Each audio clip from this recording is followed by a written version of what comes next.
All right, so again, Jinx, a little bit sorry for uploading a little later than I should have. My computer's been giving me issues. So, with that, I'm going to try to keep this as short and as simple. I'm not going to include your actual video in this. So, I'm going to include the link in the description so everyone can go and see what we're talking about. So, there is some context here.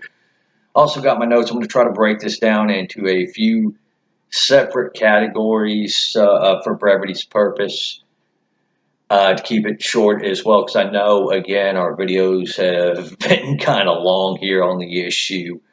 So we'll keep it short like that. I want to just try to break it down into issues here. And obviously, I got my notes right here. So, first thing on the list, obviously,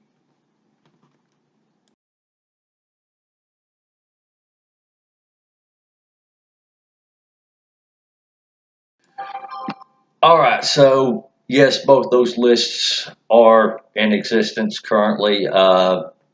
They got put into existence under the Patriot Act. History on the Patriot Act, it was originally authored by Joseph Biden in the 90s. Then it was signed into law under the Bush administration shortly after 9/11. So it was one of those ones we kind of got into law on an emotional response more than a rational response, if you ask my opinion on this. So 2008, it was on Obama's campaign platform that if you were on at least the no-fly list, you should be also a prohibited person.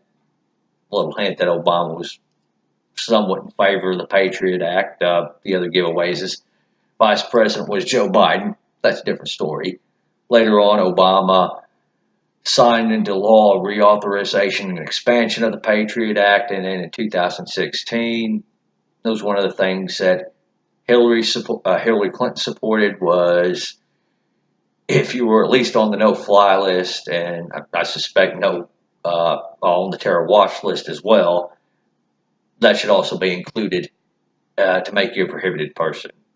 So, yes, both those lists are unconstitutional, and many gun control organizations support using them to deny somebody their legal ability to own a firearm.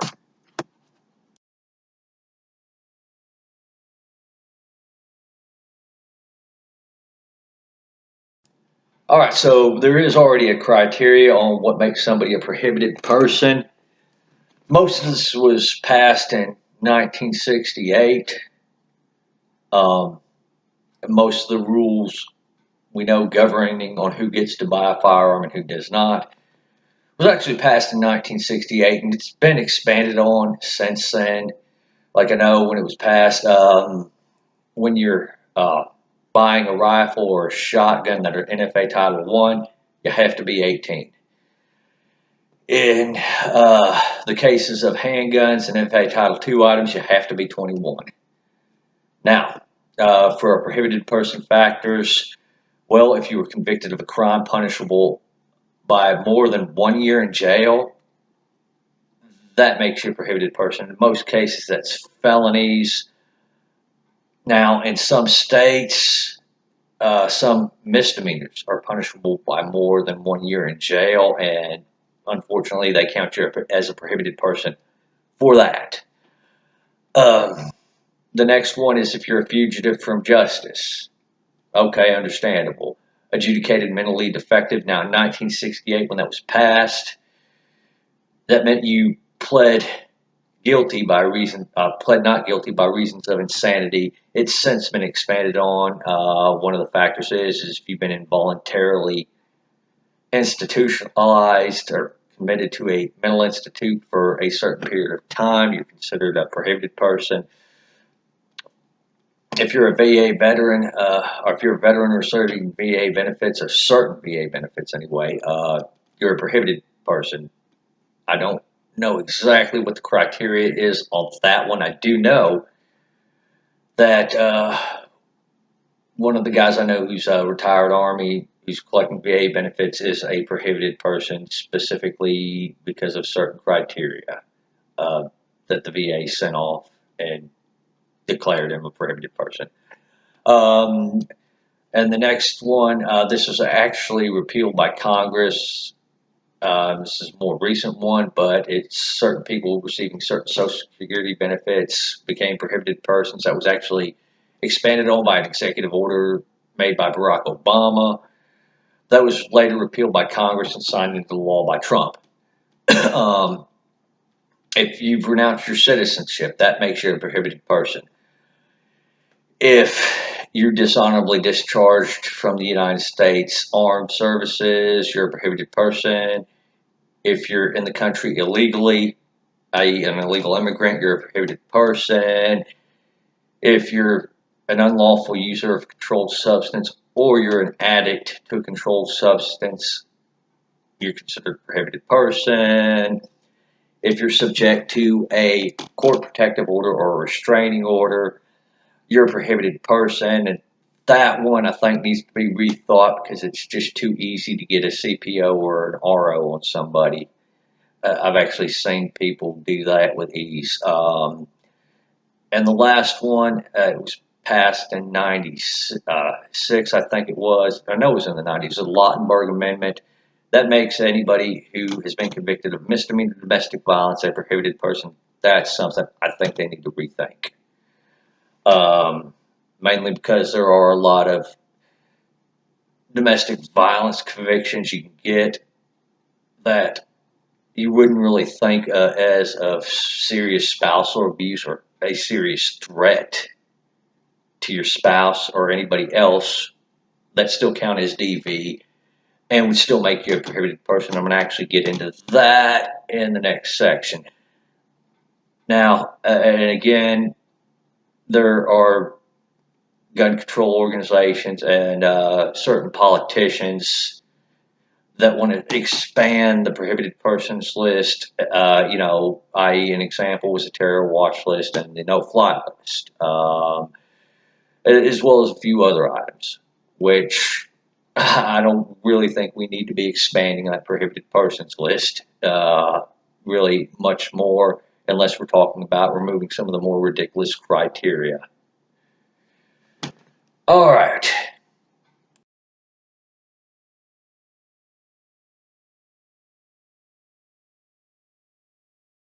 So I'm going to go slightly off topic for a few to discuss the domestic violence on this one.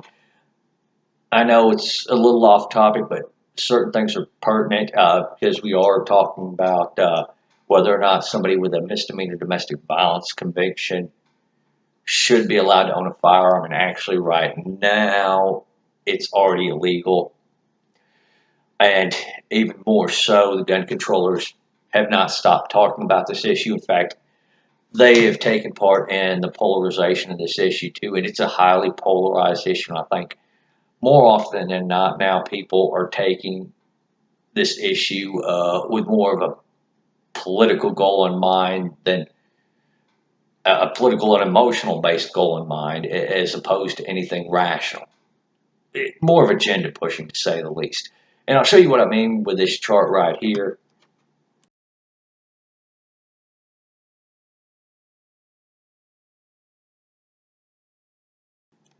So again, before I continue, I'm not trying to diminish actual no shit victims of domestic violence. I think if you're an actual no shit victim of domestic violence, you need to highly consider, strongly consider getting out of that relationship and never going back.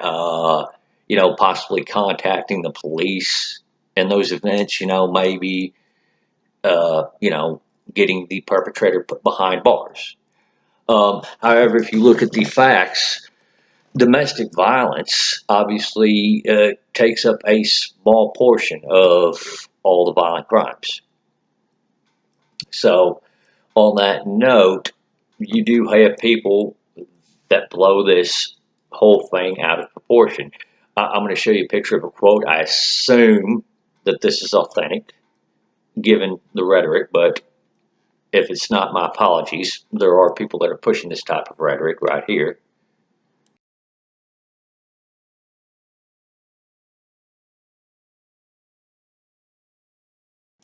All right, now I don't know if that is true or not. Again, I couldn't find any charts or any statistics giving any sort of context between what percentage of violent crime is domestic versus non-domestic. So I really don't have any context to put that under. However, I'm willing to speculate that this person, if the person actually said that, is making a sensationalized statement. And the issue of domestic violence has become highly sensationalized. That's one of my biggest problems with the issue. Is it seems like there's always somebody out there with an agenda on that, and nobody wants to look at it from a facts-based, logically based perspective. They all want to get emotions running on the issue, to say the least. Now, and the other problem I do have with this is that it can get pretty sexist on how they view domestic violence, and I'll show you what I mean with this one.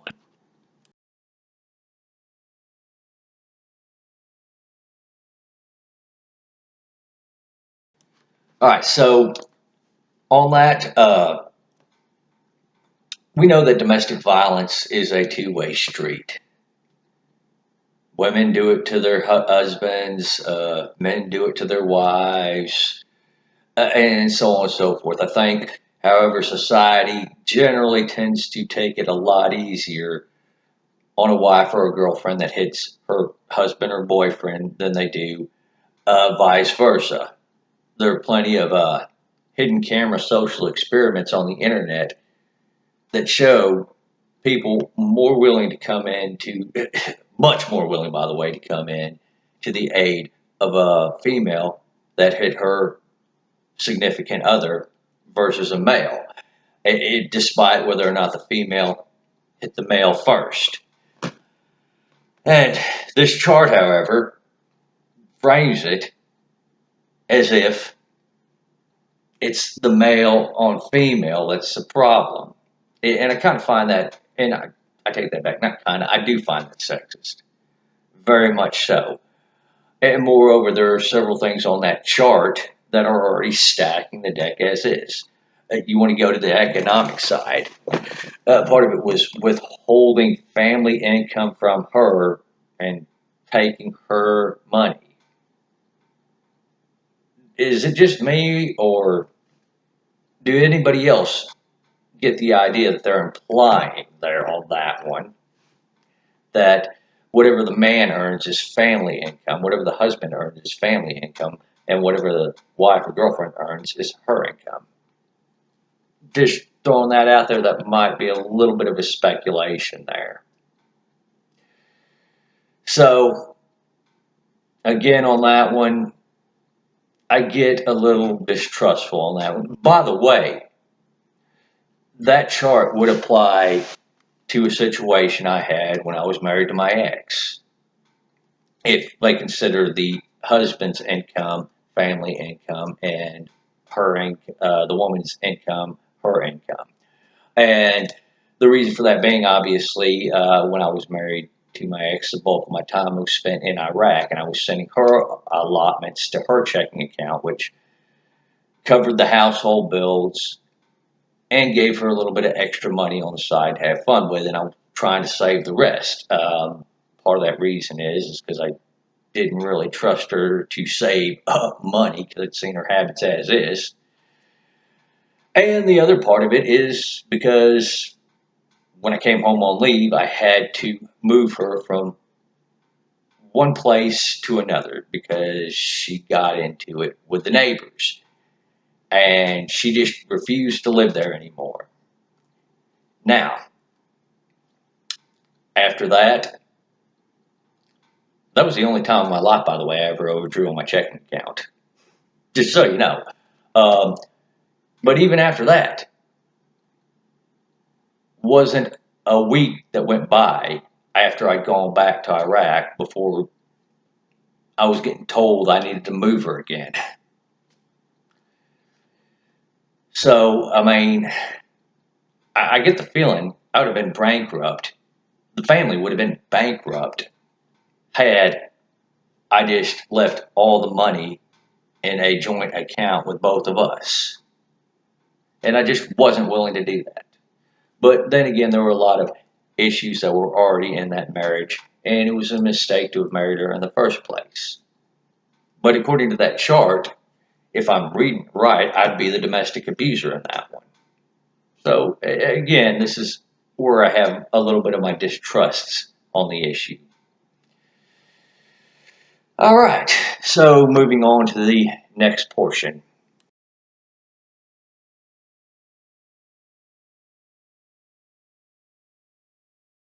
So my view on the NFA laws, I'm going to pretty much put out my opinion on this. This is going to answer a few questions. First off, it's a good question whether or not you said whether or not I thought those wait times and all that process was reasonable. There's a good chunk of it I do not believe is reasonable at all. But we'll get into this. Okay, so quick history. Those laws came into place with the NFA of 34, and that was an emotional response to the St. Valentine's Day Massacre. So already I have a huge problem with the law in principle because it was rammed through based on emotion rather than logic, reason, or fact.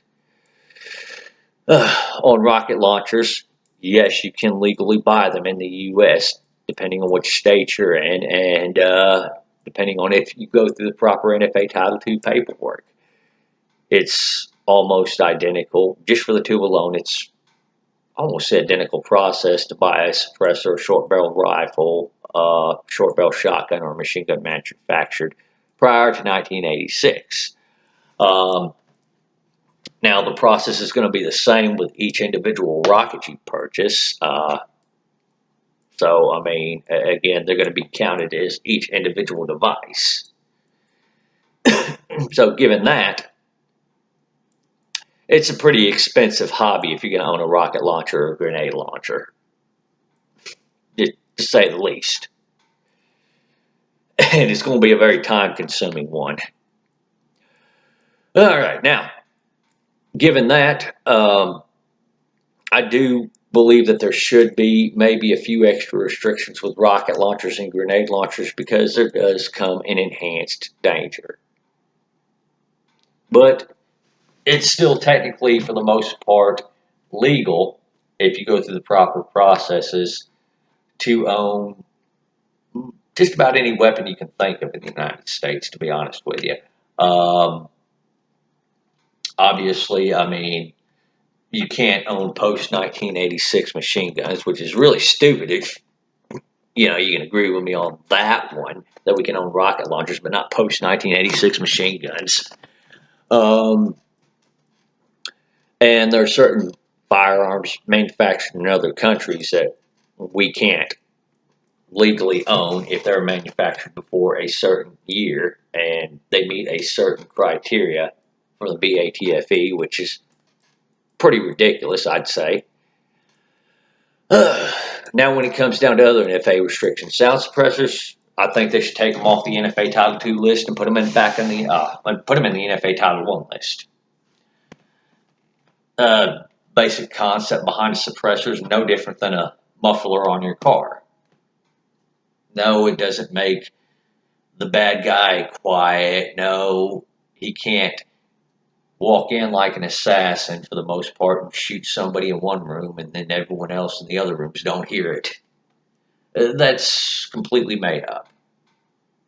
In fact, your best suppressors on the market are probably going to get a good 30 decibel reduction, which means you're taking the sound of a gunshot, let's say from an AR-15, 5.56 rifle, I think like 160 decibels down to 140 decibels, which 140 decibels is about the same as a jackhammer. So no, you're not making the rifle super quiet. You are reducing the decibel level to a little bit more of a manageable sound, and I think that helps out greatly, especially when you're teaching new shooters. It also helps your hearing protection. And if you ever fired a firearm indoors, well, you know that you probably want a suppressor on your home defense gun if possible. With short barrel rifles, I don't think they should really be on that NFA Title II list either. Um, I would understand somebody's desire to have an AR-15 with a 10-inch barrel for home defense as opposed to an AR-15 with a 16-inch barrel, which is the legal limit before it becomes NFA Title II, or even a 20-inch barrel. The reason for that being is obviously you're using it within the confines of your home for personal protection, and you really want a shorter barrel on that case for a few reasons. Safety, reduces over penetration. It also reduces your profile. It makes the rifle less cumbersome and more workable in a home defense situation. So, given that, yeah, I think we could stand to repeal some of these NFA restrictions.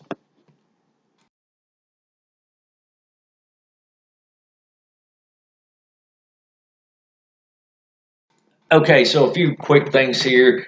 Gun shows do not have any legal exemptions, meaning the same laws that apply outside the gun show apply within the gun show. So there isn't any special exemption. Person to person transfers, they're allowed, I believe, in the fullest 33 states, and basically that's just one person selling another person a firearm. And even the most lax state on person to person transfers, there still has to be criteria followed. One is that the persons have to be residents of the same state. And that's the first portion of it. The second portion of it is that the person selling could not have known or should not have known that the person they're selling to or the transaction in any way, shape, or form was illicit or illegal. Otherwise, they get in trouble for that too. And the next part of this is that, yes, if you go state to state to state to state and you knowingly break gun laws, technically you can and should get in trouble with this. Now, on the people such as Colin Goddard, I think that might have been one of the sets of videos you saw with the no ID, no paperwork, no background check videos. He went state to state to state. He went to a few different states and bought firearms there with no paperwork, no ID. In fact, some of those videos looked a little staged, but I'll take them as authentic. So, if that was the case, he's already broken the federal firearm law quite a few times. When you talk about David Gregory bringing a 30-round magazine into D.C., well, he broke federal he broke D.C.'s firearm law. In fact, a lot of people pushing for gun control, they go and do that, go to gun show to gun show to gun show, looking for private transfers without IDs. A lot of the times, they end up breaking federal firearm laws. And it puts us in a position because anytime we call for the federal government to enforce those laws, we always get backlash. Oh, well, this is just the gun lobby trying to get back at us. This is the gun lobby trying to persecute us. But yet have no problem showing the very videos where they broke federal law in order to say, well, we need more gun control. We need stronger gun laws. So, again, you can kind of see the dishonesty in that one. Oh, and by the way, caveat on this one, for people who are selling a firearm, you're transferring a firearm without requesting ID from the person, and you don't know them, you're not being too bright. In fact, you're pretty much taking your own freedom into your own hands, or rolling the dice with your freedom on this one.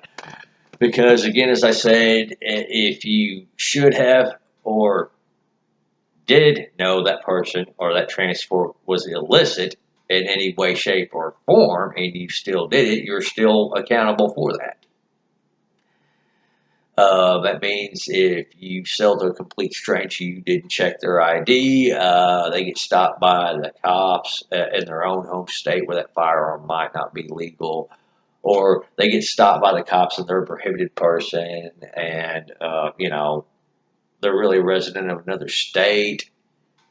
You can get a lot of trouble for that. And one of the things I think they're going to ask you is, well, they're going to ask you this is if you ask for ID. And you set yourself up for a lot of trouble if you say no. And if you did ask for the ID, you claim you asked for the ID, well, and you lied to the police, by the way, you'll set yourself up for even more trouble. So it don't look good either way for you. And moreover, what laws would you suggest, Jinks, to remedy this situation with no ID, no background check, no paperwork at purchases at gun shows, so to speak? I mean, in your last video, you did say that you didn't have a problem with me transferring my firearms to friends, family, or trading with friends, family, loaning them to friends, family, yada yada, or me borrowing a firearm from friends or family. But how do you enforce such a law like that without infringing onto that one? I mean, it's just like universal background checks. How do you enforce that law?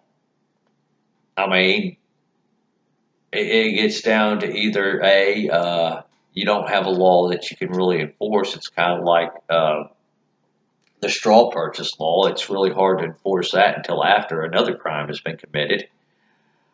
Or B, you either have to you have to pretty much witch hunt gun owners at that point, or anybody who sold a firearm privately.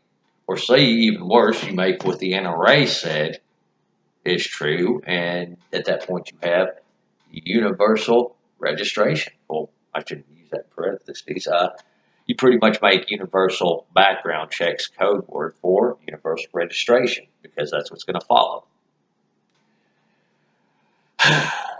And quite frankly, I'm not about to sit there and be okay with universal registration. I'm just not, dude. I've seen what happens in New York and California, and I'm just not ready to have all my guns registered. And then the next thing you know, another tragedy comes along, and then gun controllers and emotion convince people we just didn't go far enough, and now we need to start confiscating some guns.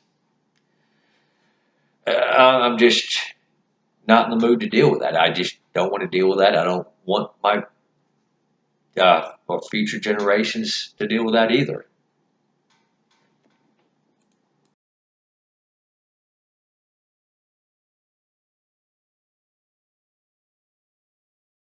Okay, so on the whole black rifle deal and stuff like that, I understand that not everyone knows a lot about firearms. There's actually a lot of people that don't. I mean, and that's perfectly okay. The good thing, though, is you're willing to be honest about it. There are a lot of firearms. In fact, what the gun controllers are currently going after now are not actual assault rifles, and there is a definition to what an assault rifle is. It just all the firearms that the gun controllers are going after do not meet that description. Um, and okay, I mean, I can understand you using the term crazy gun, is an opinion.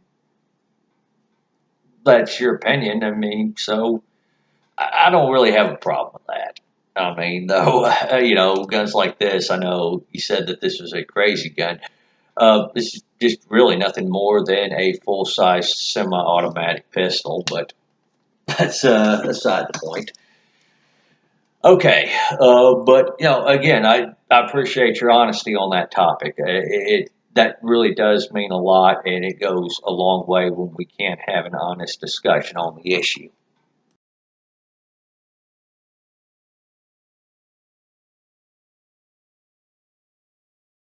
And I do think you have a wealth of knowledge on psychology and stuff like that.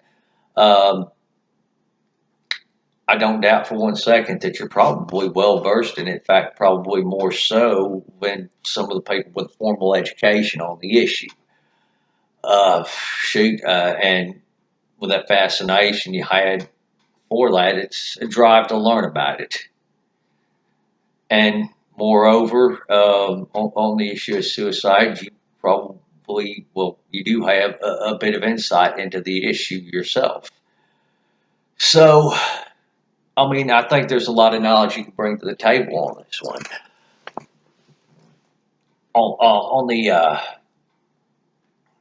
deal with firearms and suicide, well, yeah, firearms can be used for suicide.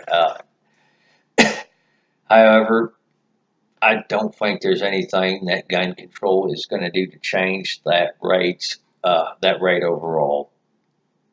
So, I mean, with me personally, I kind of get perturbed at the gun controllers who sit there and claim, just will make this blind assertion that, hey, if we'd only had gun control, little Johnny wouldn't have killed himself.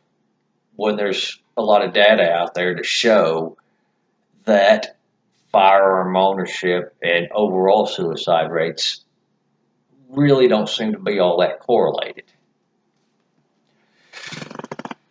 So on that one, I think we do need to find other solutions aside from gun control to resolve suicides. I mean, because let's put it this way: even in a perfect world, okay, gun control did reduce suicides. You took away somebody's firearm, and they weren't going to harm themselves anymore. Well, they weren't going to kill themselves after that. You think how miserable that person is going to be, just having the firearm taken away and nobody's doing anything to actually treat the root of the cause. And that's my point on that one. All right. So, take for what it's worth. And again, I am glad that you are. It sounds like you're working to improve your life and improve your own situation, and that's a good thing.